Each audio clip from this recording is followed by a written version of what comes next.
Okay, let's see how this goes. It's been a hot minute.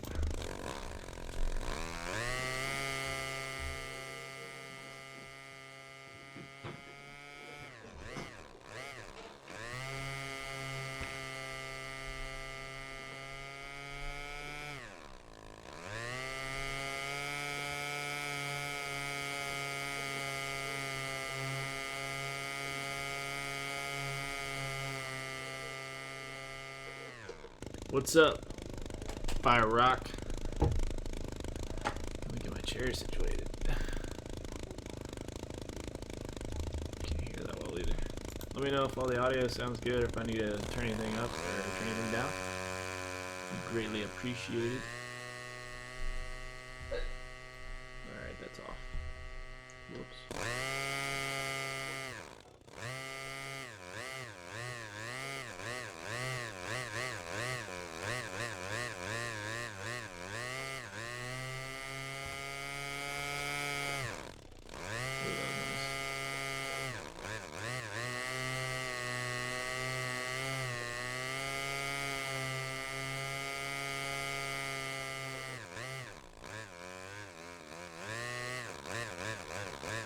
Gonna do some warm up. Starting a little early tonight because kind of hungry. Want to eat dinner at a better time. So,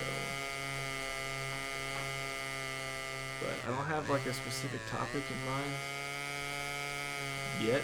But if anyone has any ideas, let me know. I thought about maybe going over Rolling Harriers, but that's kind of a hard one to do like straight up live. I know some people. Well, Jace was like one roll rollers. I'm not the greatest at those. So I'm not too sure about that either. Can you do a flat spin? Yeah. Flat spin is super easy. Let me get a better position. So, flat spin, go up, down. You just want to pull with the elevator, so you want to make sure you pull. So just give full up elevator. That's like the first step. So I'll come back around.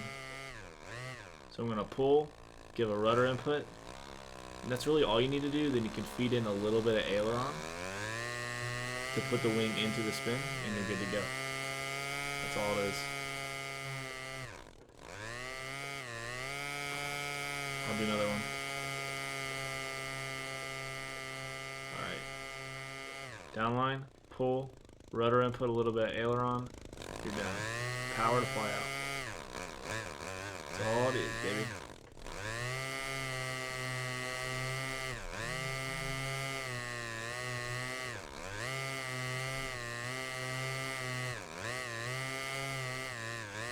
No problem.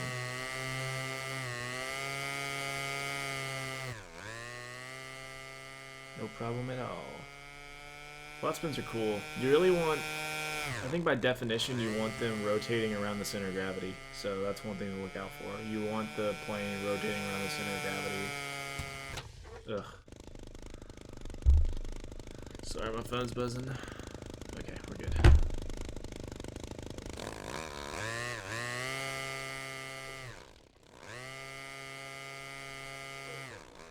Got to fly some pretty cool airplanes this weekend. Got to take a pull on an Extreme Flight 104 Extra, and also got to fly an Extreme Flight 88 Edge. So that was pretty cool. Got to fly some giant scale for the first time in a long time. Might get a pull on a laser this weekend, so pretty excited. Oh, missed it.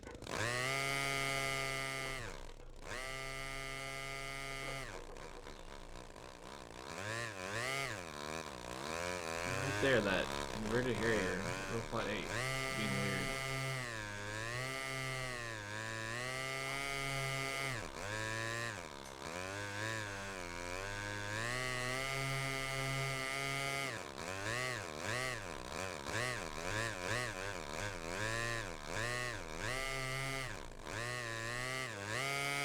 I work on a new plane tonight, just pick one of them.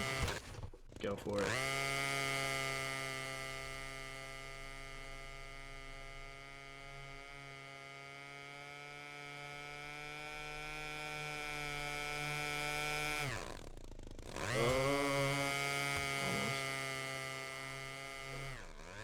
I think a flat spin's one of the more beautiful maneuvers out there.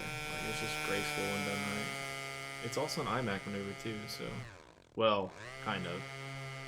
A spin is an IMAC maneuver technically, I guess.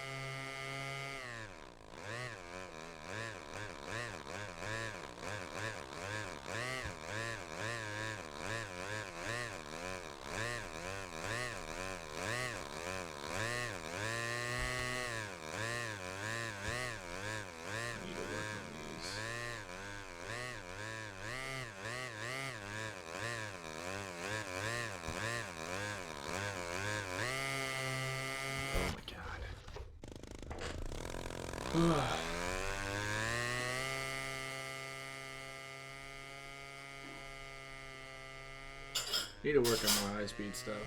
It's just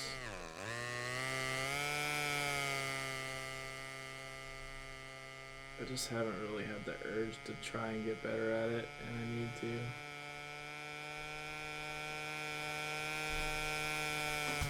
Whoops. Which is bad because that's like the most difficult stuff out there.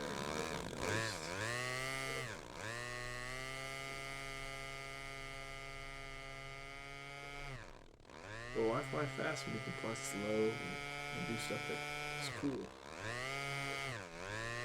I do want to work on some snaps as well. Maybe try just more rudder than anything. Yo, what's up, Josh? So let's try more rudder. Alright, so let's do this.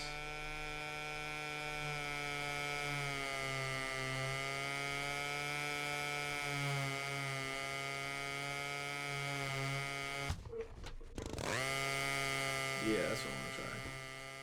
We're gonna completely eliminate elevator for a bit and just do rudder and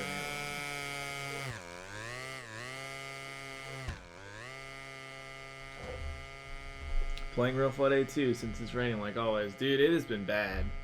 It has been raining here for literally, I feel like, a month. Like this past weekend we had a couple days where like it didn't rain. Like we had 3 or 4 days of like actually nice weather, and then it's just been pure rain since, like nonstop. Like, there's flooding and everything.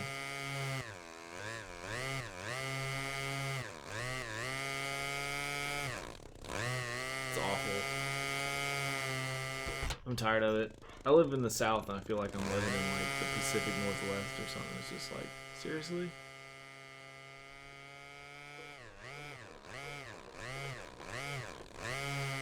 Whoops.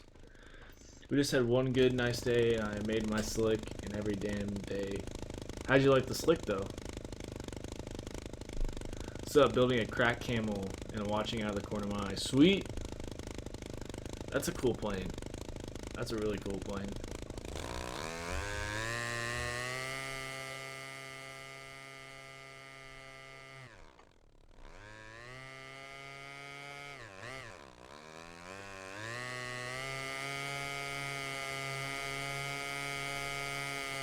Rolling here, figure 8. You know, why not?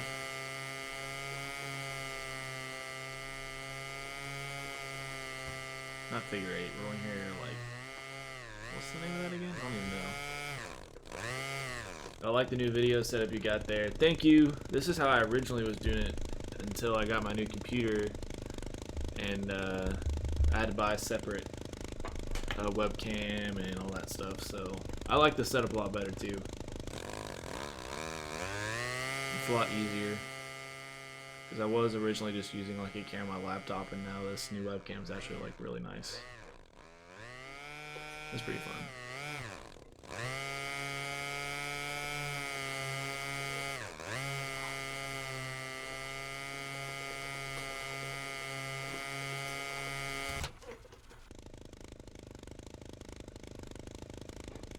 The bonus of all this rain, tons of mosquitoes. No, man, no. It's really bad in my field too. Where I fly at is awful for mosquitoes. Last summer we went out a couple nights and got tore up. It was bad because there's a bunch of ponds that are pretty stagnant, like really close. So it's pretty rough. I'm not looking forward to that at all, actually. Fortunately, I'm not really allergic to mosquitoes, so that's pretty cool.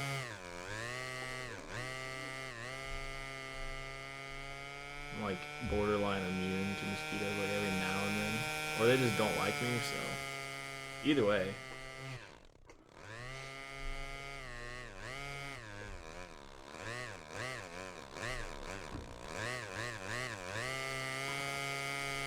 I'm pretty sure that's a thing too. Like, I'm pretty sure you can just be immune to mosquito bites. Or not allergic to them, I guess, is the real phrase. Ooh, that was bad. I was trying to turn down. That didn't go well. Not go well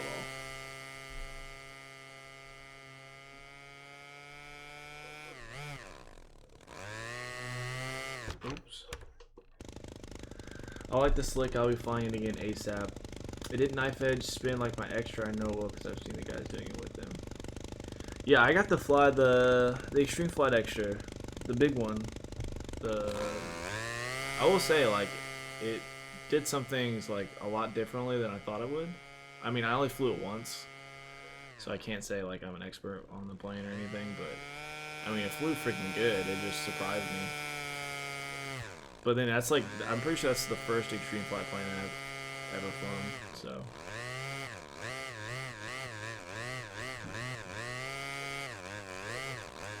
Actually, I'm like 8, no. Technically, I've flown like some of the Extreme Flight Yaks, but that's like the first Extreme Flight Extra and Extreme Flight like real plane that they released in a very long time, so it was really cool to get to fly one of theirs. I can see why people like them, that's for sure.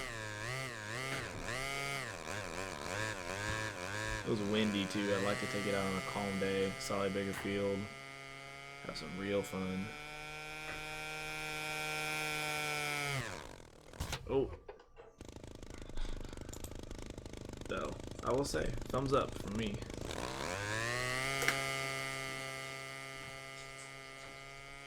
Very different than the 3D Hobby Shop extras though, like by far, like not even close. Two completely different airplanes. It's pretty cool how like two major airframe manufacturers can make a same plane and they fly so different. Like 3D Hobby Shop Extra did not fly like those in the slightest. Like you can tell that's an Extreme Flight plane. That's not a 3D Hobby Shop. Like they didn't even think about it.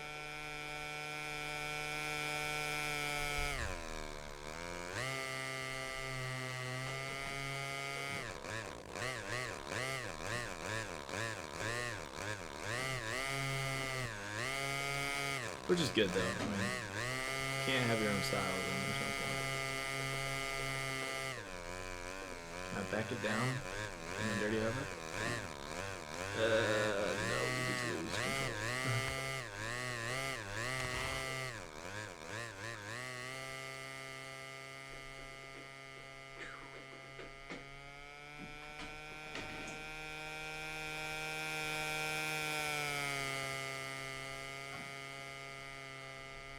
Really, the only thing my stream lacks now is just having a secondary monitor. I have a good laptop that I use as a secondary monitor just to like do other stuff while I'm streaming, but an actual second dedicated monitor would be nice. But I'm definitely way happy with how it's set up now. Really don't need to change much of anything at all,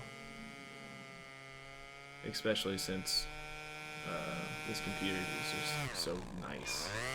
It works. There's no compromise. Like I'm pretty sure I'm flying like the best graphics in the game. I really don't know. I should probably check.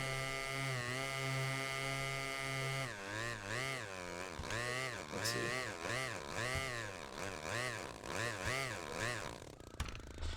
I actually totally forgot what graphic setting I'm on medium. I think if I change that I have to restart real flight, so I'm not. But I could totally run on high if I wanted. I mean, not that it matters. My rear stab came loose in my last battery. Had to make an emergency landing. Ooh, that's a bad one. So did the glue come out? Is that what happened?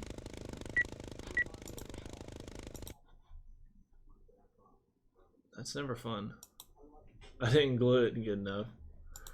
It happens. I've never had that happen before. I really hope.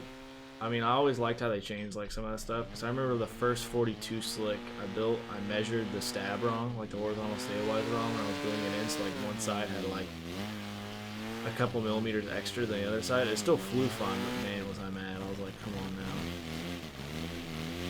You have to burn everything out with solder. It was really hard to get it just perfect, and as like a semi-perfectionist, it killed me on the inside. Yeah, glue it real good. Are they still gluing to the covering? Or is there actual balsa there?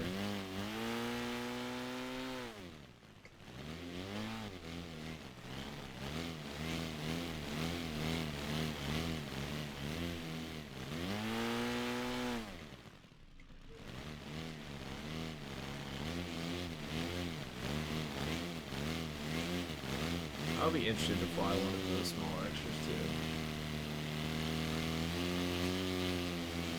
Oh, so it is. It's just balsa. Yeah, that is nice. Because we used to just glue covering to covering pretty much. What's up, Santa Mike? No measuring really needed. Oh, that was the worst. Back in the day, man. Like especially on the small airplane, because you would have to like measure from the wing tube to the back to make sure that measurement was right, and also make sure you had the same amount on each side. And it wasn't a nightmare. I mean, it wasn't impossible. It just was. You could easily mess it up with just one wrong. You weren't paying attention really. I mean, I built my first one pretty much all by myself, so I'm surprised I didn't screw it up worse than I had to. Yeah, it sucks to have to do all that stuff. That is what I will say about those RC Gadgets planes I've got. No measuring, no nothing. It's all pre-done. It's so nice. Not having to worry about that. And the thing is, if you mess it up, no one will probably ever notice, but you know. So inside your head, you're like, my plane isn't perfect. I'm sorry. I'm a disgrace. This thing flies really stupid, but I like it. I think it just looks better than anything.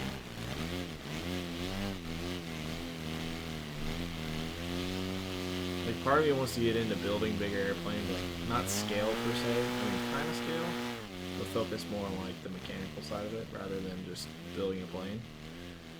But I know that it will kill me on the inside if I do something, like, not perfect. So it's like, maybe I don't want to open that can of worms.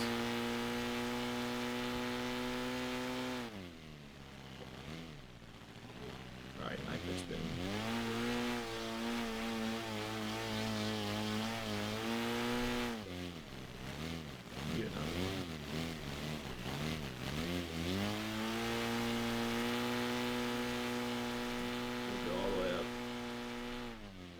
I'll do a positive one. There we go.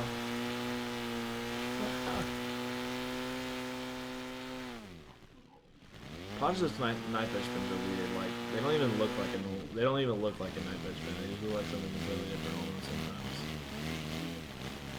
I wonder if this will be like that. Oh yeah. I don't know if that's realistic or not, but it will.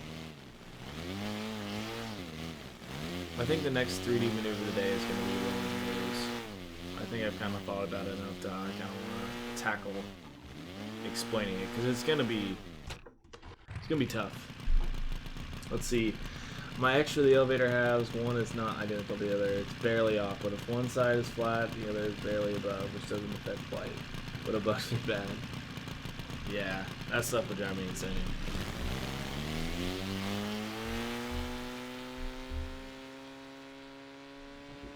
And there's nothing you can do about it sometimes too. Damn ARFs, we all built their own planes, they'd all be perfect, right?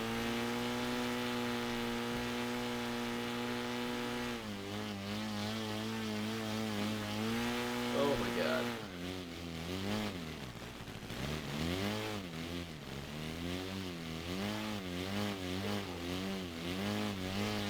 I wish that RC companies would kind of do what movies do and have like trailers for their new airplanes or like teasers and stuff for their new airplanes or like have a time of year. You know, like at the beginning of the year, all these major car companies are like the brand new Jeep Cherokee coming out 2018. I wish like Extreme Flight and all these big companies would do that just to like create some hype every now and then. But I feel like if you aren't constantly checking their website, you're not gonna know. Like, I want to see the Avengers trailer for Extreme Fighter. I think that'd be pretty cool.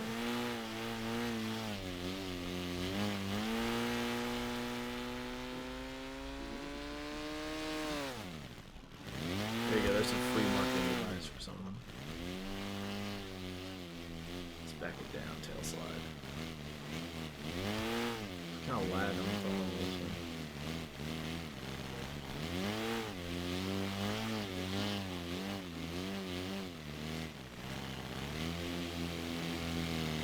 Rolling hairs without pulsing the throttle. I know it's uncommon, but it's possible. See, my timing isn't near as good without it though.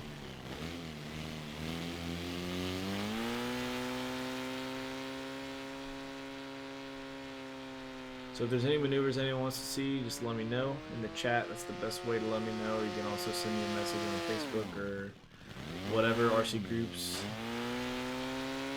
I'll do whatever. Kind of went over flat spins earlier. Have you had many crashes with Balsa airplanes? How do you deal with those? I've been loving my new RC Gadgets model, but a hard landing did in the gear, and I've just been dreading even looking at it. I've crashed a bunch of Balsa. I mean, the thing is with Balsa repairs, you're not, like the first one you're gonna do, it's not gonna be pretty. But after you repaired, like do a couple minor repairs and get the hang of it, it's really not that bad at all. It really isn't. All you need is some CA and a little bit of time. I mean, unless you're trying to do like some perfectionist, stuff. But if you've already crashed a plane, beef it up a little bit, be done. But I mean, I've crashed a lot of Balsa, and one big thing is like keeping the pieces. So if you do crash it real good, keep the pieces that are all over the ground, because you can really like put stuff back together and either cut a new one or just use it. Like the old 48-inch Edge I had, I crashed that multiple times, and typically, I mean, if you splinter something, okay, it's probably lost. But if you don't splinter it, it's worth. I mean, just do it. Like, you're gonna get better at it over time. The more you do it, the next time will be 10 times easier, and you're gonna pick up on little things. How would one repair the covering on the phone? I think you would just, if you have all the pieces, just tack it back with like some foam tack or CA. If you don't have the pieces, I'd probably try and buy, like, maybe use some foam board from like Dollar Tree and like create pieces for it. So I would absolutely love to see some tutorials on those kinds of repair systems. Well, I want to do that. I don't have the space for that right now, unfortunately. Once I get like a good workshop space. Oh, yeah. But once I get some good workshop space, I really want to do that kind of stuff, because that's what I really want to do. Like, that's what made me get back into making videos in the first place, was more of that kind of stuff. But it's kind of hard when you have like a desk and this little table over here with my 3D printer on it. That's all I got. No, on E-flite, repairing covering is not that bad. Now, there's a difference between repairing it and then making it look like it never happened. There's a completely different thing there, though. Like, literally, when I went to the North Georgia Model Aviators, and I flew with Mark, who's also on the How To 3D page, like, literally, on one airplane, almost the whole wing, all the covering ripped off the wing. Like, literally, there was no covering left. You could see wood and just the covering was flapping around. All you have to do is iron it back down, make sure the seams are good, maybe put a little tape on it. It's good to go. Covering repairs are not that bad. Will they look perfect? Never. They will never look perfect, probably, unless you are like a god at it. But it's really not that bad. An iron and a heat gun can fix a lot of mistakes. The thing you got to be careful with covering those, you don't want to warp the balsa or like warp a surface by shrinking it or tightening it up too much in certain areas. Think ahead. Put a plastic bag inside the fuse. If you crash real bad, you can use exactly. It should be standard. if the next Extreme Flight airplane doesn't have a spot specifically for a garbage bag, then I'm probably not going to buy one, to be honest. I mean, there's so many different ways to do it, though. If I do crash one of these RC Gadgets airplanes, okay, let me take that back. When I crash, because I probably will soon. I can like feel it. You know, like when you've been leveling up a little bit or getting better and trying new silly things, and you know that it's coming. Yeah. Anyways, when I do that, I'll definitely make a video about the repair, or at least the way I will do it, because there is balsa in those things. I mean, I keep calling them foam airplanes, and they're not. They're hybrids. There's quite a bit of balsa in them, and I can definitely show how I'm going to do it. And people are like, that's not the right way to do it. Like, well, it's going to work, so...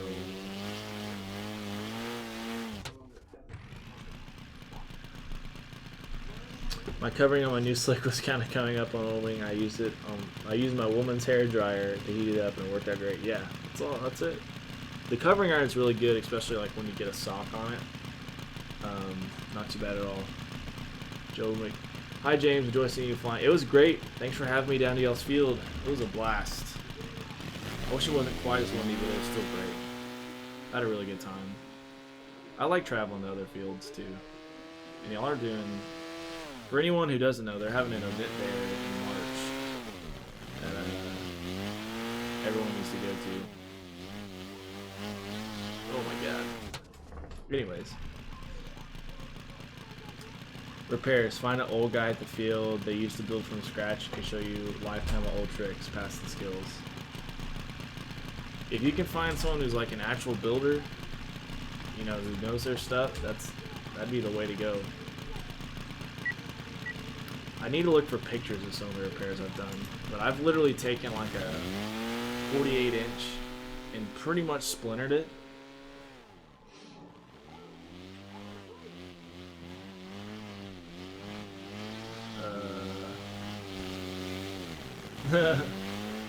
Exactly.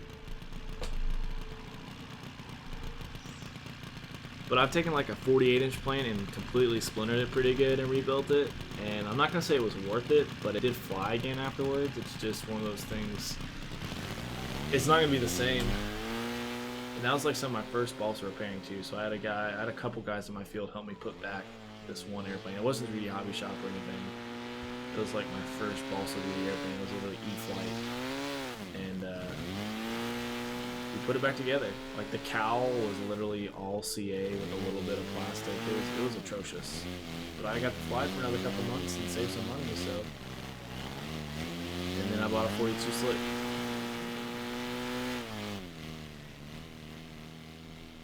.42 slick. The E-Flight Part 480 motor on it, baby. Not recommended, but you know what? That's all I had. So. Aww.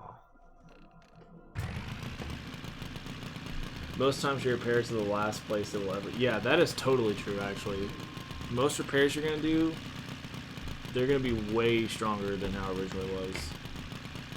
Like the small things about repairs, like knowing how to cut the balsa to make sure the grain's running the right direction, all that kind of stuff. There's some things there that there's a couple tips and stuff. There's, like basic woodworking stuff too, and it's about having some tools too. If you have like a nice, like having just a nice set of sharp knives and planning out how you're gonna do it, it's gonna work a lot better.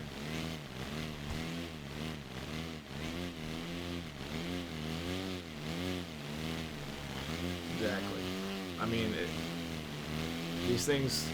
The thing is, these airplanes fly so good anyways that it's gonna take a major repair to even, like, if you repair it and it flies like totally, completely different and garbage, then there's probably an easy reason.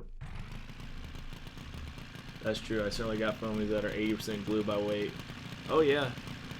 I think my worst airplane I ever had was I had a Park Zone T-28. That was literally probably 99% glue. And it was like hot glue too. And the thing about hot glue is it never, like, you just break it at the same spot over and over again, just slap some more glue on there, tape, you're good to go. But there's a couple good threads on RC groups about like balsa repairs. Actually, I'll find it right now because it is actually so good, and I'll drop it in the chat. It might take me a sec though to find it, but we got time.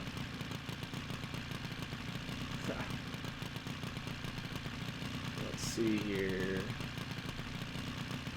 I'm subscribed to literally a billion threads, so it's gonna take a sec.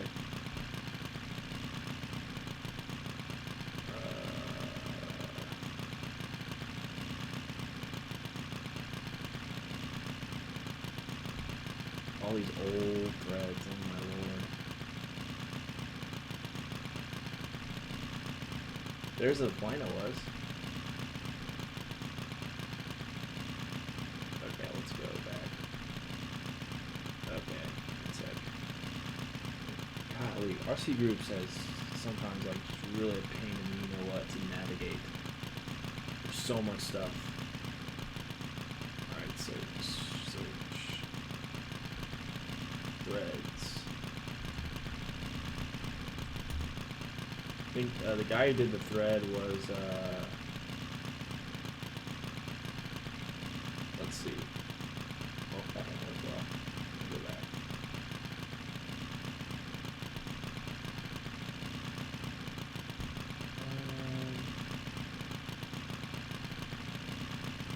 Let's go. Keywords. Repair. Show results threads. Here we go.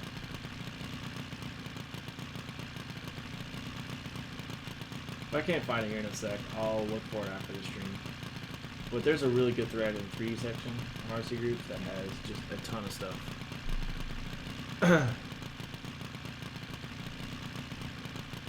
Glue's stronger than anything, man. It's amazing how the glue is like the strongest point on most, like on anything you build. Like I watch a bunch of woodworking videos and they always say like the glue is gonna be stronger than the wood, which is like what? It's like yep. You're not gonna break the glue.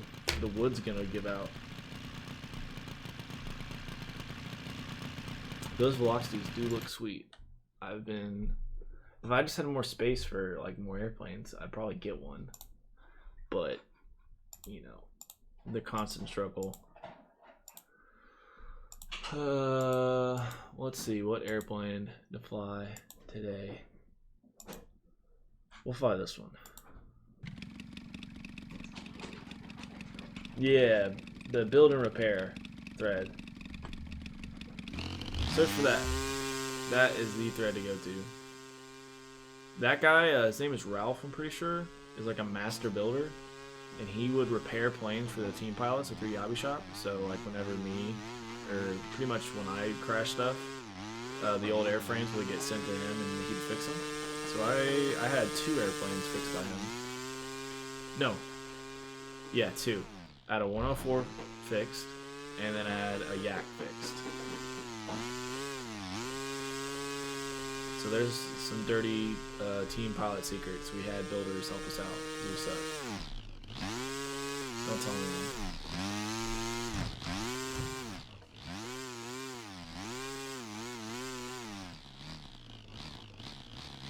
Dirty insider information right there.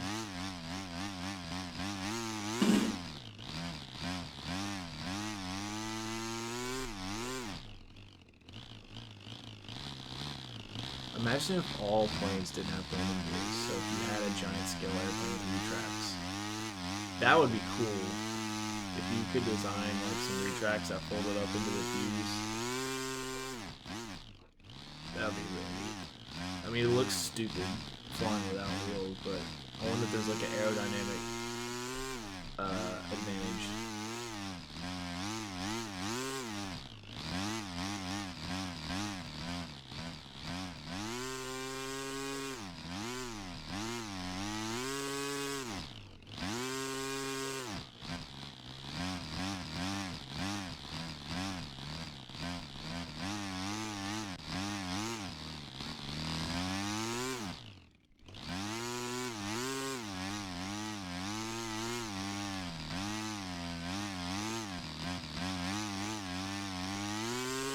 think I have an idea for a topic tonight. A semi-topic, not like a maneuver, but just like a theme in flying that I think would be good to highlight. Yeah, I think that's what we're gonna do. Give me a couple minutes to figure out my brain, and then we'll go for it. Squirrel Productions. What's up, Squirrel Productions? Yeah, I think actually I really like that idea. I'll see what you guys think here. But this is normally what happens is I'll be streaming and I'll think of like something. I'll be like just out, like I'll be sitting there at my desk at work and like, huh, maybe I should talk about this one day. I don't do enough planning probably when I should go whatever.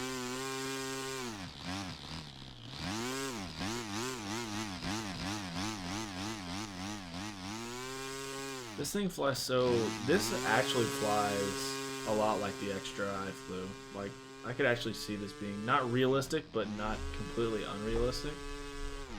Because I was flying that extra, and I'll tell you what, what's up, Tommy? I've never flown a plane that just rolled. Like, there was no off. There was no angle at which the plane would not roll. Like, you'll see, like, big planes will get up at a high angle like this. I mean, they'll slow down, but I've never flown a plane where it was, like, that insane. Like, if you're doing rollers at a low angle like this, it was amazing. I really liked it. I'd never flown a plane like that before. I was like, so this is why people have been flying extreme flight, you know, all these years. Look what I was missing out on. No, I'm just kidding. I didn't do too much high speed stuff.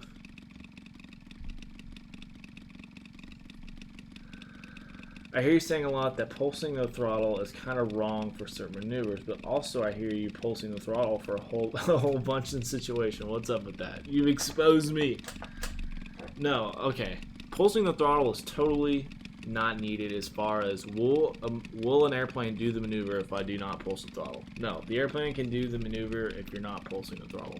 But the reason I'm only pulsing the throttle, one, like, no lie, it's literally because I like the way it sounds. That's literally the reason why I would pulse the throttle in some maneuvers. Two, it can be a timing thing. So, like, when I'm doing rolling Harriers, you'll see, like, I'm always pulsing the throttle with my rudder inputs. And that's just kind of like a little timing thing, and that's the way I learned rolling Harriers. So that's why I pulse the throttle at those points. But you can see me, like, you know, every now and then I might give a pulse with the elevator to make sure I get extra air. But at the end of the day, that little pulse isn't really doing that much. You know, it's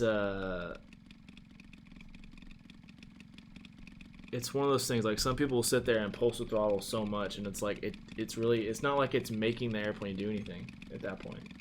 So it depends on why you do it. I do it because it's kind of like a timing thing in some situations, and sometimes I just like the way it sounds, and that's it. But is it necessary? No.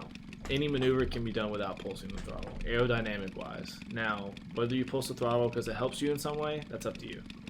But I mean, I've literally seen pilots who get in a hover, and you know, they'll be up here and they'll be, you know, doing their thing and just pulsing the throttle as fast as they can, like faster than the engine can even almost take it. So it's like, does this do anything? No, this is just going to give you arthritis in like 5 years. That's the only thing you're getting out of pulsing the throttle like that. The Hacker Zoom Zoom is an amazing foamy and runs off the same electrons as the Velocity. Mine is overkill and has Savic servos. Hacker Zoom Zoom. That sounds old school, kind of. I know I'm doing a lot of pulsing myself. It does help me, but I'm just curious if that's really necessary and whether or not I should maybe avoid it, or if it's like, it's okay and just do it how I see. Just do it how you like it. If you find yourself pulsing the throttle, that's totally cool.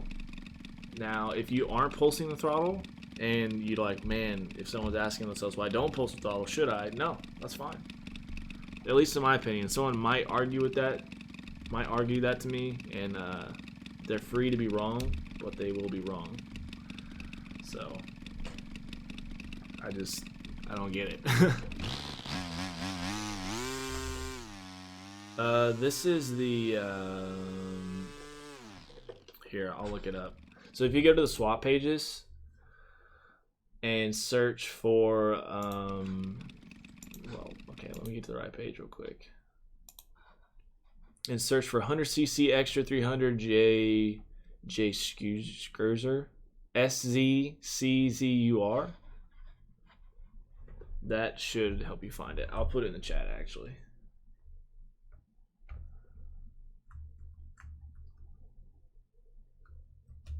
Actually, I have a link. One sec. I'll give you the link. I'll do one better.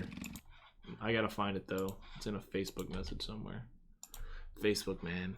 Facebook is like the worst and also like the best thing ever. Nah, I'm just gonna say it's one of the worst things ever. Just straight up. Okay. One sec. Sorry. Let me find it. Where are you? Where are you, Russell? Russell Carrington is the one who said, there it is. And then let me go here.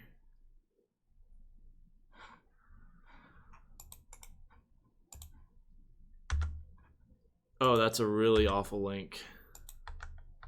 Oh, it won't let me post a link. Oh, thanks, Richard. Thanks for doing that. Appreciate it.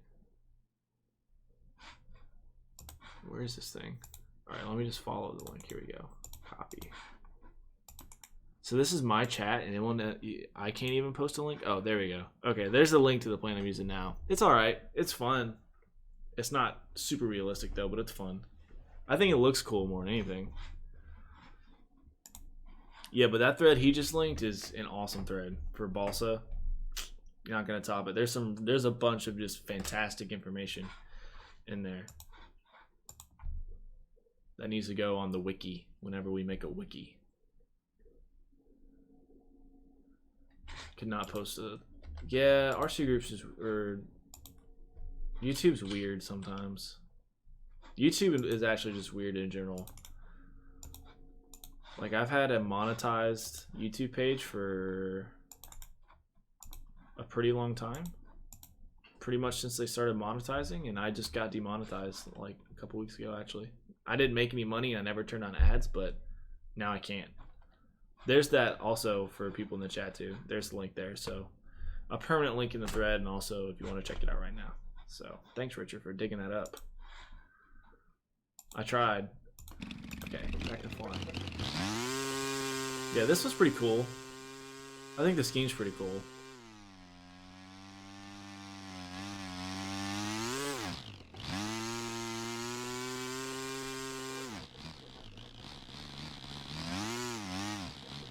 Back it down. I just like the main thing is the clear covering section on the bottom. I think that's really cool. Whoops, wrong rudder. I literally just uploaded a tutorial about how to hover, and I can't even hover right. Oh my god, here we go. Well, you see it, whatever.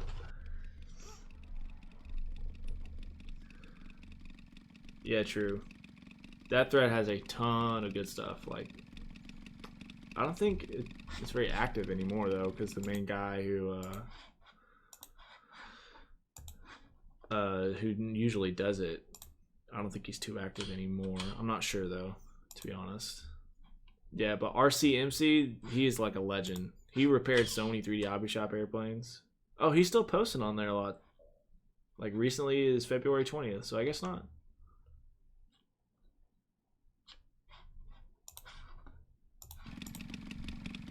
So I do have a question for the people out there watching.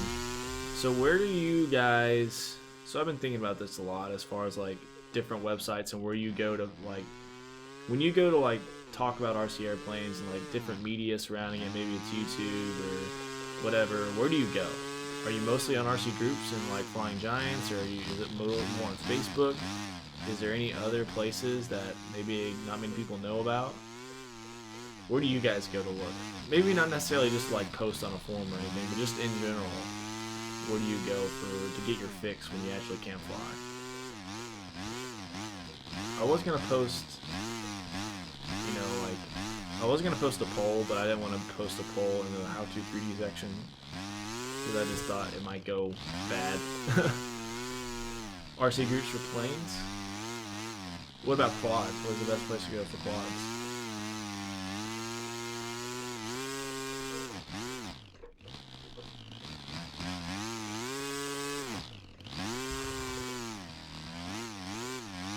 Facebook with 4 pages on Facebook. The quads was more popular. Yeah, there's a lot on Facebook. I really wish it would move off of Facebook, but I don't think it's gonna happen.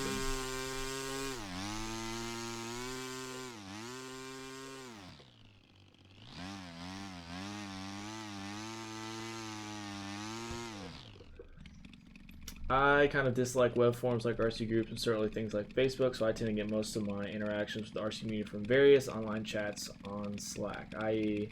Betafight Slack, but also my local quad racing group Slack channel and so forth. What's Slack? I don't even know what that is. Like some underground stuff? Underground, no one knows. That's pretty good. Sounds, interesting.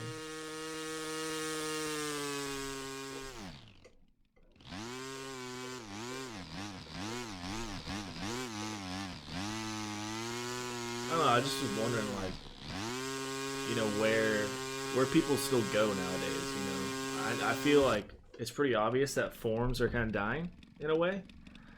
Because they're a lot of work, and most of them are pretty unorganized.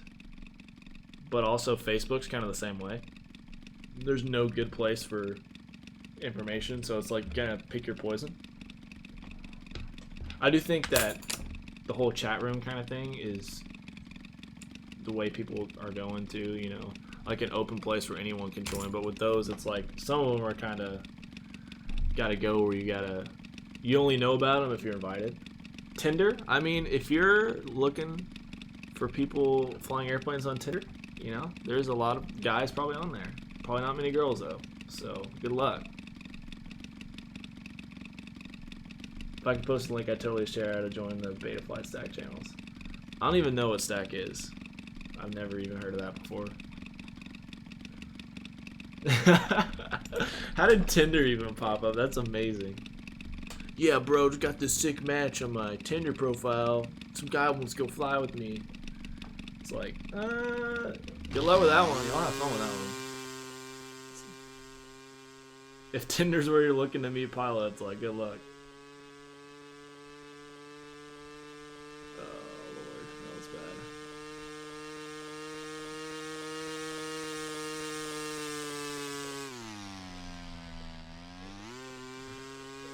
If you can find a girl in there that likes planes on there, you'd be golden. I mean, I feel like Tinder, if your Tinder profile is dedicated to only finding a girl who likes planes, you're probably going to be disappointed. No, there's like 100% chance you're going to be disappointed. I've been to enough flying events to know that there's no chicks, so.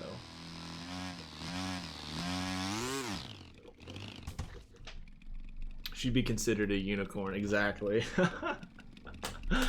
Oh my lord, what have we come to? What have we come to? This is gonna be recorded too. Someone's gonna be like, man, I'm gonna go watch one of these informational streams. What'd they talk about in this stream? Well, we talked about Tinder. Now there's no girls who like airplanes on Tinder. It's like those commercials for like farmersonly.com and there's other ones like, trying to think, websites where it's like you only go to meet certain people. There could be one for airplane pilots, like RC Airplanes Only, Tinder. You have to post it. The only thing you're allowed to post pictures of is like the inside of your airplanes. It's like, all that stuff. What's up, Brazil? I hope there's never a time in the RC community where that becomes a thing. If that does, I'm gonna quit flying. I promise you.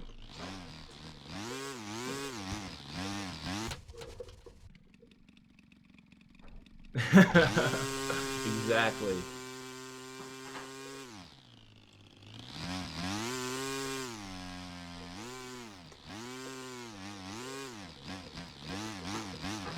Hopefully this doesn't offend anyone, but whatever.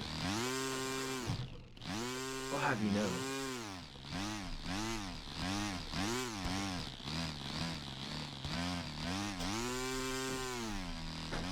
I nominate Elevator as the name for the... Oh my gosh. Just set up my Elevator account.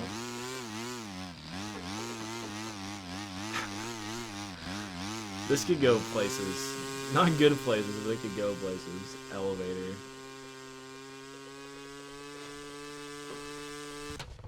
I like long walks on the beach, 3D flying, an occasional snap roll every now and then. That's my elevator bio. I need to stop. This is bad. Find local pilots near you.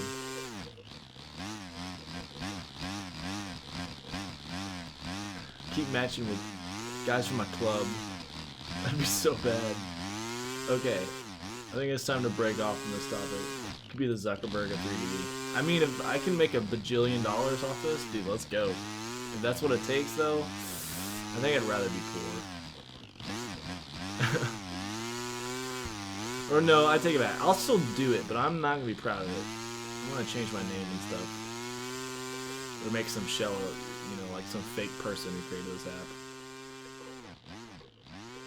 So one thing, I guess the topic that came to mind was, I know one of my first streams, I talked about how to practice and what separates really good pilots from good pilots or people who are trying to be good pilots. And it kind of occurred to me literally while flying tonight. One thing that I think made Joe Smith a really good pilot and what made him different than a whole bunch of other people. Okay, on topic. Talk us through a funnel over. I'll do that right after this. So, I think one thing that Joe and other pilots like Kyle, whatever his last name is, it starts with a W that's really long, known as Kyle the Alien, Wacocious, maybe? I don't know. The Alien, pretty much. But and you'll see it. So if you go out to the field, you'll see someone flying, and they might be doing stuff low. But there's a difference between people and it's all about how you treat the ground and your surroundings. Joe was so good that the ground almost didn't seem like he was avoiding it. You'll see a lot of good pilots who seem like they are good enough to get low, but not good enough to avoid. They have to constantly be like, okay, I can't fly too low. I can't, do this. Where people like Joe, the ground was literally, he was using it to his advantage. Like, he was using that limit to show off. You know what I'm saying? Like, some people, I'll see some really good pilots, so I'm like, they're in control, they're doing well, but you can tell they're avoiding the ground rather than flying close to it and, incorporating it into, their flight and everything. I think that's a hard skill to get.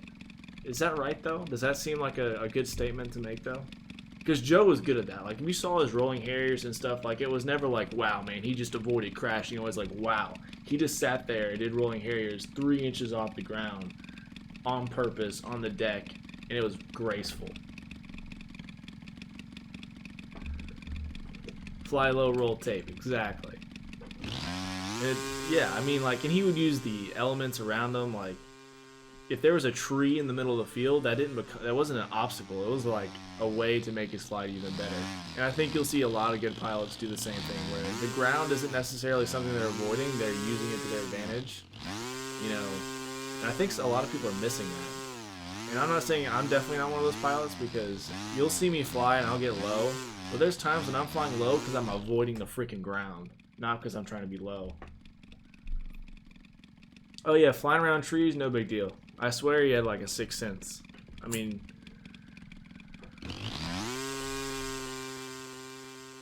am I right in saying that though? I feel like that's a thing.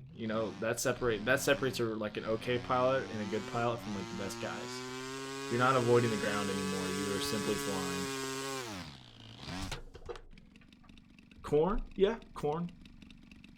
Using the corn. Corn will mess up an airplane too. Oh my god. It's pretty incredible what a corn will do. I remember one time there was I think it was at the Ohio Huck Fest, they always had corn, and every year a plane just got sacrificed full speed right into the corn. No plane just walks out of that. It was bad.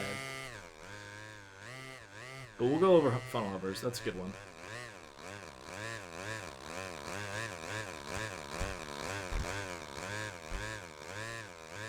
Watching you fly in these streams, you should probably avoid the ground more. I'm pretty good at avoiding the ground. I looked him up after you talked about him a couple weeks ago, and James, he's in that Joe dude. Dude, Joe's awesome. He's not like dead or anything. I hate saying like, man, he was the greatest of all time, stripped of his prime. It's like, no, he's still alive and well, just not flying and stuff. But yeah, Joe has his own style, and I flew with him a lot. Good pilot, definitely had his own style. One year, Joe Nall, he keeps shutting his lights off, and it was sick. Yeah, he wasn't afraid of much. I'm pretty sure he's muttered he's the luckiest person ever. But I promise you, like, he would get into some weird situation with the airplane, and it always, like, you know how like in baseball or football you get that lucky bounce? I swear, Joe always got the lucky bounce, man. It was unfair.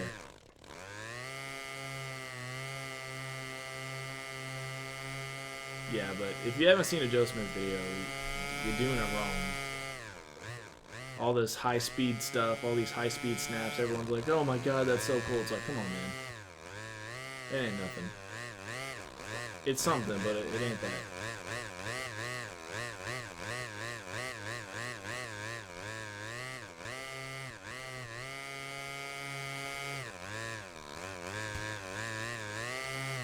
It's not luck if you're good, exactly.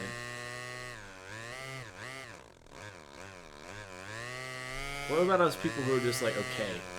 I feel like you get like a 50% chance of it being luck or good. Go look up Night Stuff XFC 2010. Oh yeah. XFC was the prime time, man. Joe was also a really good helicopter pilot too. But let's talk about funnel hovers real quick. So funnel hover, there's multiple ways to do it, but we'll start from inverted Harrier. That's cool. I mean, obviously it's kind of the best way because a funnel hover is just, it's not like, it technically isn't a fast inverted Harrier turn, but it pretty much is. So you need to be comfy doing all these turns and all that stuff. Some airplanes definitely do this better though. Like the 104 Slick, the original 104 Slick from 3D Hobby Shop was literally made for this. All you had to do is be in an inverted Harrier, give full throttle and put the sticks in the upper corners, and you were doing a funnel hover. Unfortunately, it's not quite as easy on some airplanes, and CG can affect it, but if you're just like trying to slowly enter it rather than just pop into it, there's definitely a way. So the one thing I think you would want to do is slowly, you know, you're going to have to get that rudder going. I mean, I don't think there's any airplane where you are not using full rudder. I might be wrong, but I'm going to say full rudder. And then obviously you have the full elevator input. So you can if you just pin it right there. So if you just pin full rudder and full elevator, you're going to get close. But you're going to see how the angle of the wing slowly gets out of whack, and now you're going to crash. So that's why the aileron input is important, because it sets the angle. So let me get in another one. I'm keeping the wings at just that right angle that allows it to spin. And you can see if I add more right aileron, I can kind of bring the nose up a little bit. And if I let off, the nose is going to slowly drift farther down. And this is pretty much the same thing as if you go up and just do like a inverted flat spin. It's kind of the same thing, except it's actually opposite, because technically not inverted. But that's kind of the gist of it. Pin rudder, you're giving that aileron input, and I'm giving I'm giving right aileron to keep the wings level, and if I give left, it's going to roll out. But I mean, just for entering it though, that's what you want to do.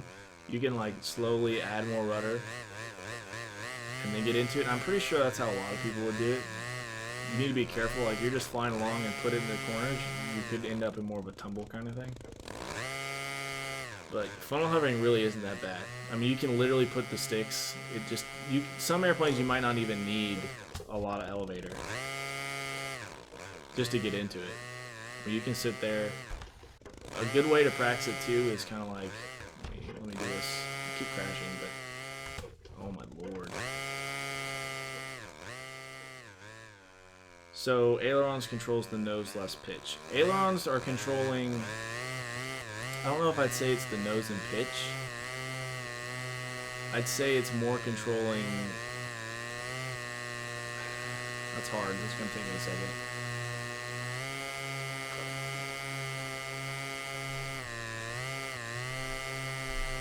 Here, let me do this real quick. Sorry, this is one of those ones where I gotta like think about it for a sec. It's not really controlling the nose of the pitch, it's really controlling like how tight the spin is, I guess you could say. Because if you don't give the aileron, you can still kind of do a spin. Like if I just go up and I'm just gonna do like an inverted flat spin, you don't need any aileron just to do it. So a funnel hover is kind of the same way. You don't need the aileron, but setting that angle just right. So if I get into the spin and I give that angle, it's gonna kind of allow the airplane to twist more. I don't know, it's probably not a good way to describe it. I should probably think of a better way, but maybe that helps a little bit. Really the main thing is play with it. Some airplanes are going to take a lot more than others. Like, I know like kind of bigger, beefier airplanes, like a really light airplane, I don't think you're going to need as much, but kind of a heavier one, I feel like you are going to need more aileron. But I mean, if you're just like trying to give it just a try, just go do literally this exact stick input, and you'll get pretty close. And it becomes second nature. It's really not that bad. It's almost a natural reaction. It's not like you're gonna be sitting there like, huh, do I need to give left aileron? No, it's gonna happen. That's funnel hovers though. They're actually super simple. The main thing about them is just if you mess up low, you're gonna crash. That's the only scary part about them. But the inputs are easy peasy. Until you start like trying to switch directions, then that's a whole other thing. Because you can do it, it's just the way the torque of the engine affects things, it's not quite as easy. And I think the next big thing is going to be doing funnel hovers, and then changing the elevator input like this, and then keep going around. Yeah, but if you're having issues like staying in the funnel hover, watch that aileron input. That'll probably help a lot. I mean, you can play with how much rudder you give, but I've never flown an airplane where I felt like I had to adjust how much elevator and rudder I was giving, if you know what I'm saying. But I'm sure someone will tell me I'm wrong. Hey man, I have this one plane, it's an Aerobees, that I have to give completely different inputs. I shouldn't be dogging other brands and stuff like that, but whatever.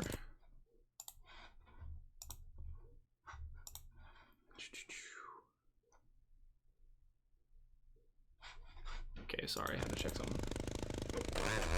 So that's funnel hovers.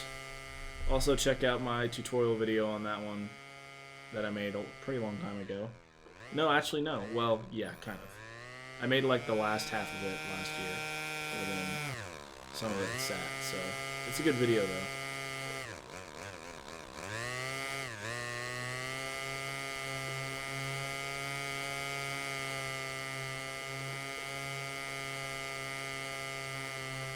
Uh-oh. Nope.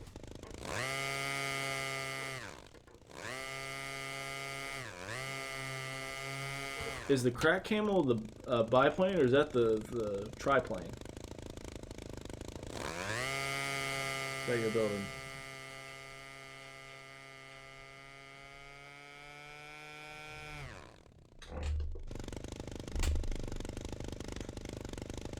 You did compare this a bit to an inverted flat spin and demonstrated entering one super quickly. How'd you do that? I'm always entering it from almost a blender type move.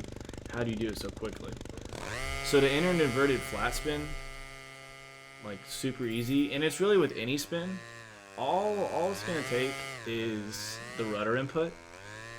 So as long as you give that input right there, you're giving... Let me slow down the speed. That'll help. I probably should have done that for funnel hovers, but whatever. We'll go half speed. Camels and vibe. Okay. Couldn't remember. Such a cool idea. So if you're like wanting to get to a flat spin super easy, literally if you just give the rudder and the elevator input at the same time, you're going to be golden. And of course the slight aileron input, that's all I do. Because that rudder and elevator input, that's pretty much that's a snap input. You're giving a light snap, low speed snap, and you're good to go. You don't need to tumble at all. I mean, a lot of people, they'll do like a blender or something, and really, I mean, a blender's technically a snap too, but yeah, it's literally, I mean, that's how you enter flat spin too. So you want to enter a flat spin, it's elevator rudder, and then just a little bit of aileron, good to go. For some of my planes that don't get quite the right flat spin like that, they only do if I spin them up a bunch on the roll axis before the move. Is that something unusual? So you're saying if you're not doing like a bunch of aileron rolls before, you're not getting as good of a flat spin. I don't think, I honestly don't think that's going to really change anything. Maybe what it could change is the speed you are entering them at. Because if I just, you know, give the inputs for a flat spin, I could see it maybe balling up a little bit too much, or just doing who knows what. So maybe those rolls kind of slow the airplane down and allow it to kind of stall. That could be one thing, but you should be able to do both, no problem. At least in my opinion.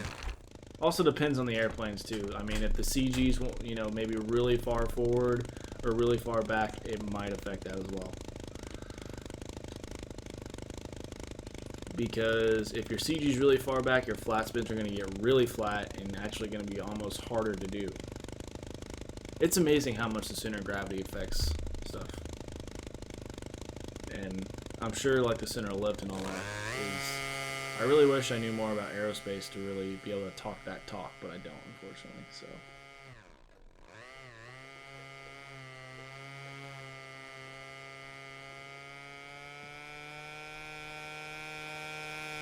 I just fly the planes, man. I ain't no aerospace engineer. I will say, when I was flying in Georgia this past weekend, so you know this maneuver that I do a lot? It was so windy, I swear, I was doing that maneuver backwards. Literally, I did 3 or 4 backwards. I was literally flying, and I was like, what the choice word?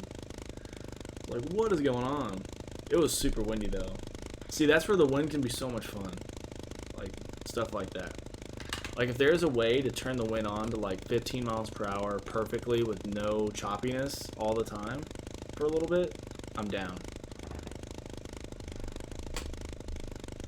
Would you mind showing me what entering a flat spin or an inverted flat spin looks like for the when you are on a down line and spin up with the ailerons before hitting the elevator rudder? Yeah, sure.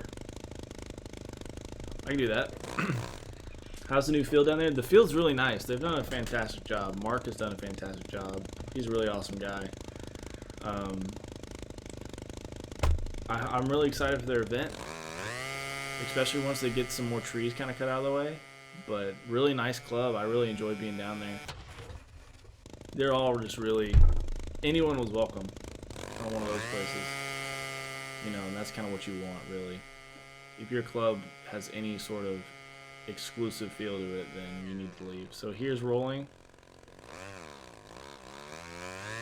And I'll do one more inverted, and then I'll do a slow motion one.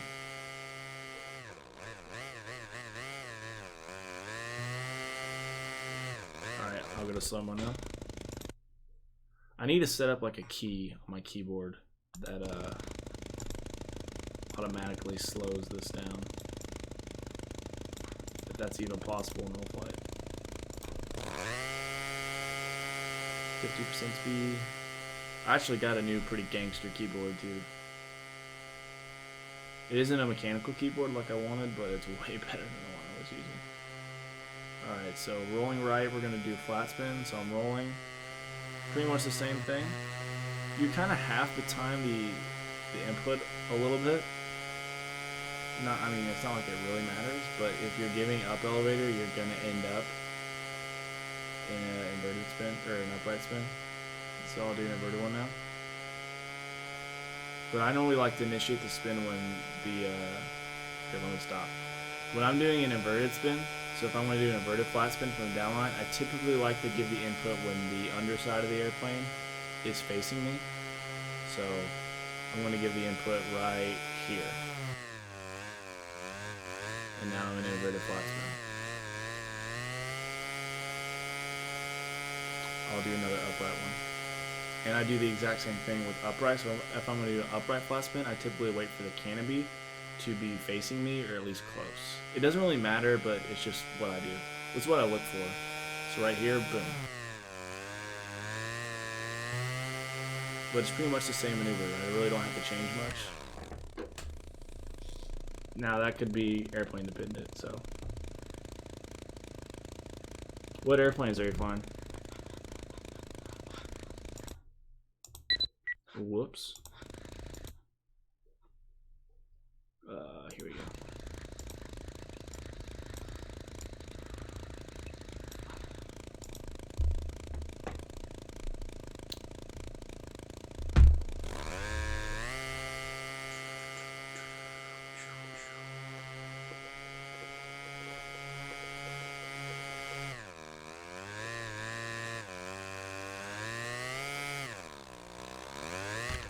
The models I observed it on were the Veloxity and the, however you pronounce that too.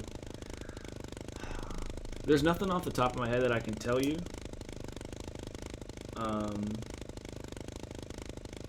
They are foamy, so you don't have as much mass to maybe help get the rotation. So that could be it. The rolling motion actually allows you to get into the spin a little bit easier. So I'm not totally sure. But the input should be the same. So if you do have like a bigger balsa plane, I'll try it.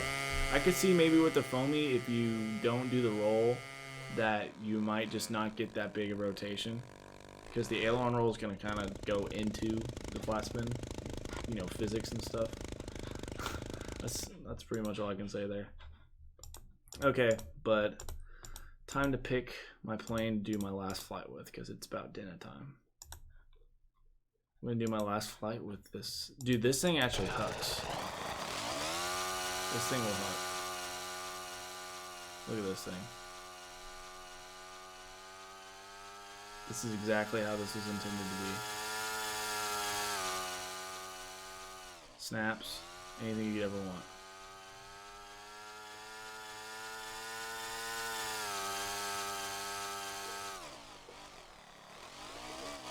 I don't know if we'll hover though. No, that's not gonna happen. Oh god. Okay. We'll do last flight with the pits. No, because I'm gonna crash that too soon. I'll just do it with the yak. Thanks, that was helpful. Awesome. Less mass, less momentum. Yeah, it's probably. I'm sure like there's a technical definition of why the roll might help. But I'm just going to assume that rolling on that axis kind of gives the airplane like some inertia. Not inertia, you know, I'm not a freaking, not a physicist over here. It just works, man. Just works, man. Alright, last flight. I'll try not to crash it right off the bat. Alright, we'll do knife edge spin, half roll, belly in. That was pretty bad.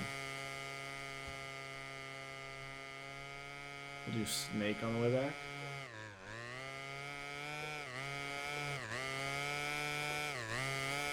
And then I'll come back and do snaps. Oh, that doesn't count. I looked at the chat. You didn't see anything. All right, and we'll do snaps. Oh, that was so bad. I'm so sorry.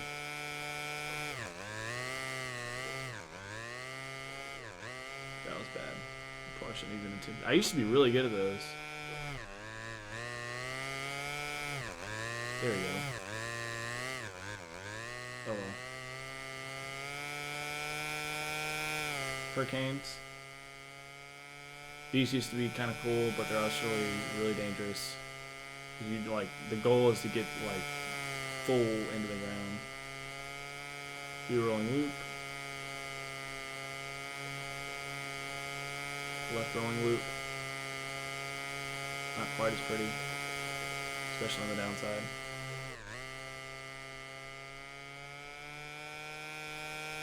We'll do. Running out of ideas. Ooh, that's what we'll do. We'll come down and do some low and slow. So right rollers, left rollers, turn, stop on all four.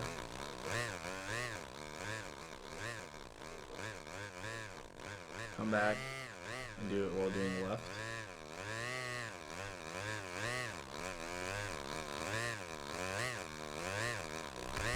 Oh, that was almost bad. Funnel hover, because you know we just went over that tonight. Hold the elevator through. Oh, see, that would be so cool. Oh my gosh. I tried to go into like one of those snake things. Pop top. Raindrop, pop top. If anyone gets that reference, I'll be really surprised. Inverted pop top that you can't see.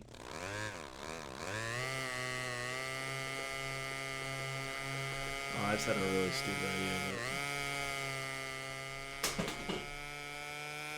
Alright, I need to crash now. I've accomplished my goal of not crashing too early. I'll do split S's into the ground.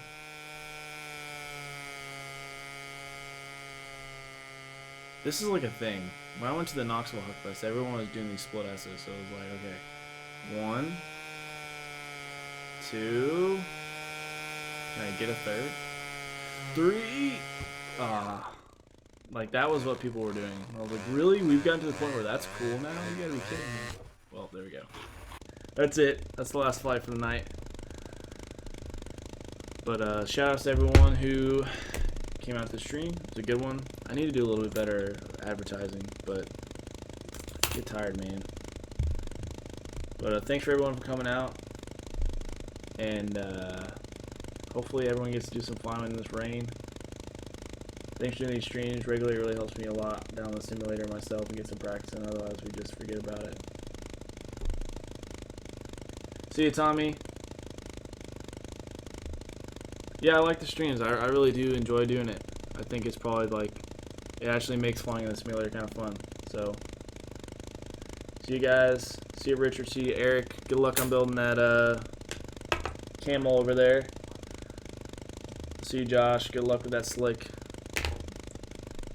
And hopefully I'll have some more videos up soon. I might stream again this weekend, maybe not. So, see you, Santa Mike. I'm about to go eat. Y'all have a good one. Fly low, roll tape. We should bring that back. Fly low, roll tape. That actually would be cool if Higher Plane Productions came back, but rip. Alright, see y'all next time.